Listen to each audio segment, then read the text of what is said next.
حضرت علی کا بالکل ٹھیک کال ہے کہ کفر کا نظام چل جائے گا. دیکھ لیں جن کو ہم کافر کہتے ہیں, خوشحالی دیکھے وہاں. اور ہم جو اپنے آپ کو مانتے ہیں اس عظیم شخصیت کی امت, ہمارا حال دیکھ لیں. اور ہمارا نہیں, اور دیکھ لیں مسلمان دنیا میں کیا حالات ہیں آج کل. اسپیکر صاحب, جو دوسرا جو آج سے اتنی دیر پہلے جب ہم نے یہ پارٹی شروع کی تھی تو ہم نے جو انسانیت اور انصاف کا رکھا تھا وہ اس لیے تھا کہ جب تک یہ کرپشن تو سمٹمز ہے نا انصافی کی, یہ جو قبضہ گروپ ہے یہ سمٹمز ہیں جس ملک میں انصاف نہیں ہے. کیوں نہیں اسکینڈینیویا کے اندر قبضہ گروپ, کیوں نہیں زمینوں کے قبضے کر رہے وہاں؟ کیونکہ ان کی پشت پہ بیٹھے ہوتے ہیں. جب اوپر سے کرپشن تو اوپر سے نیچے آتی ہے. جب آپ پروٹیکٹ کر رہے ہیں ایک نون قبضہ, ابھی لاہور میں نون قبضہ گروپ, اس کی جا کے جب اس کا جو قبضہ جو سرکاری زمین پہ اس نے کیا ہوتا وہ چھڑوایا تو کہا گیا جی کہ یہ دیکھیں جی یہ بہت بڑا ظلم ہو رہا ہے. بھئی آپ کے پاس لینڈ ریکارڈز ہیں, آپ جائیں عدالتوں کے پاس, عدالتیں تو آزاد ہیں. اب یہاں کون عمران خان ٹیلی فون کر رہے ہیں جی کہ آپ یہ رد دیں؟ ہمیں کون سپریم کورٹ کے اندر, سپریم کورٹ آزاد ہے آج. کوئی کہہ سکتا ہے کہ لاہور ہائی کورٹ آزاد نہیں ہے؟ کیا کوئی کہہ سکتا ہے کہ ہماری حکومت اس کو کنٹرول کر رہی ہے؟ سو سارے آزاد ہیں. سو اسپیکر صاحب, بات یہ ہے کہ اگر پاکستان نے اپنے پوٹینشل پہ پہنچنا ہے, یہ جنگ اس قوم نے جیتنی ہے. طاقتور لوگوں کو جب تک ہم قانون کے نیچے نہیں لے کے آئیں گے,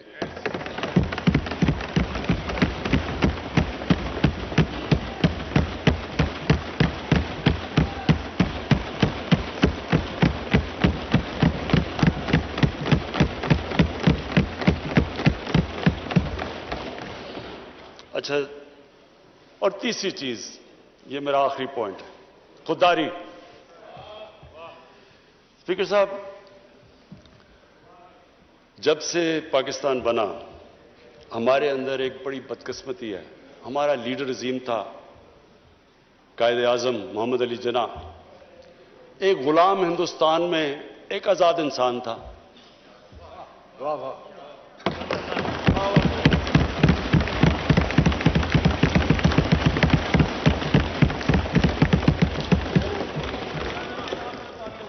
اور جو ہمارے جس کی ہم امت ہے, میں صرف ایک چھوٹی سی چیز نریٹ کرنا چاہتا ہوں, یہ بڑا امپورٹنٹ ہے سمجھنے کے لیے کہ یہ کتنی بڑی خواب تھی پاکستان. یہ ہمیں سمجھنا چاہیے کہ ہمارا مقام کیا تھا, ہم نے کیا بننا تھا. اسپیکر صاحب, جب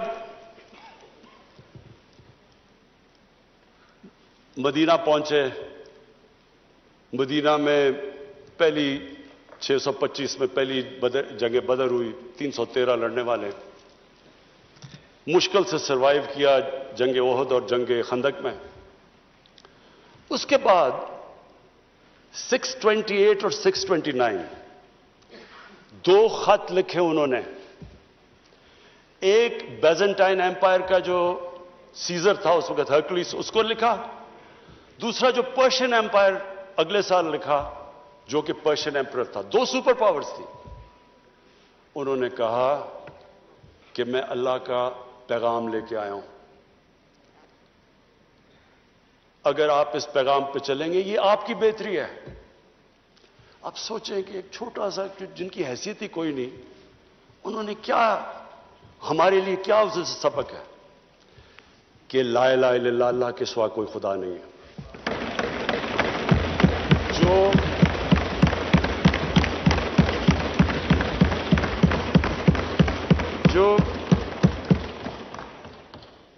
جو اللہ کے سامنے جھکتا ہے وہ کسی انسان کے سامنے نہیں جھکتا, چاہے وہ رومن ایمپرر ہو اور چاہے وہ پرشین ایمپرر ہو.